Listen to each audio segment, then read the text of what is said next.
চট্টগ্রাম বায়েজিদ থানার কথিত সোর্স ও ক্যাশিয়ার পরিচয় দানকারী শাহজাহান প্রকাশ সোর্স আকাশ গ্যাং কর্তৃক হামলার শিকার ব্যবসায়ী ও বায়েজিদ থানা আওয়ামী স্বেচ্ছাসেবক লীগের সংগঠক মোহাম্মদ রাজীব হোসেনের উপর হামলার প্রতিবাদে আজ শনিবার চট্টগ্রাম প্রেস ক্লাবের সামনে এক মানববন্ধন ও প্রতিবাদ সভা অনুষ্ঠিত হয়েছে।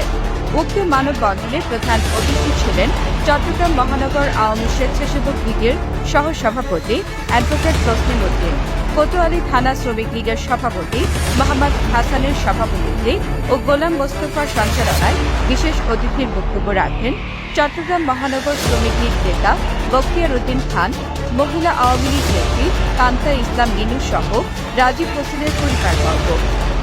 এ সময় বক্তারা বলেন, স্বীকৃত সন্ত্রাসীরা একজন বিশিষ্ট ব্যবসায়ী ও রাজনীতিবিদকে হত্যার উদ্দেশ্যে হামলা চালায়।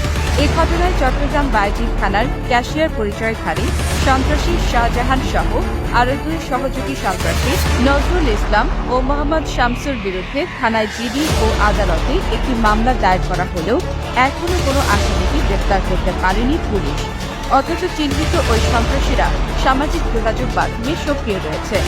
এই ঘটনার সঙ্গে জড়িতদের অবিলম্বে গ্রেপ্তারের দাবি জানান। শ্রমিক নেতা নয়, যুবক নেতা নয়, সে একজন থানার সোর্স।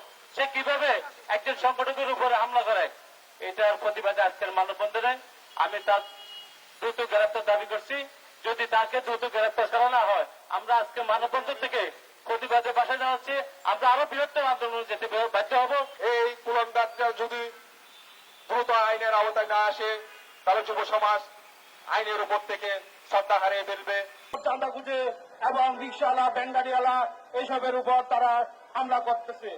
তারা এরকম ঘটনা করে বিভিন্ন রকম আয় উপার্জন করে এবং পকেটের টাকার উপার্জন করে, আয় রোজগার করে সংসার চালায়। তাদের কোনো ইনকাম সোর্স নাই, তারা এইসব করে। যারা হামলা করিয়েছে, যারা হামলা চালিয়েছে, তাদেরকে গ্রেপ্তার করার জন্য আমি পুলিশের উচ্চতর ক্ষমতার কাছে আবেদন করছি।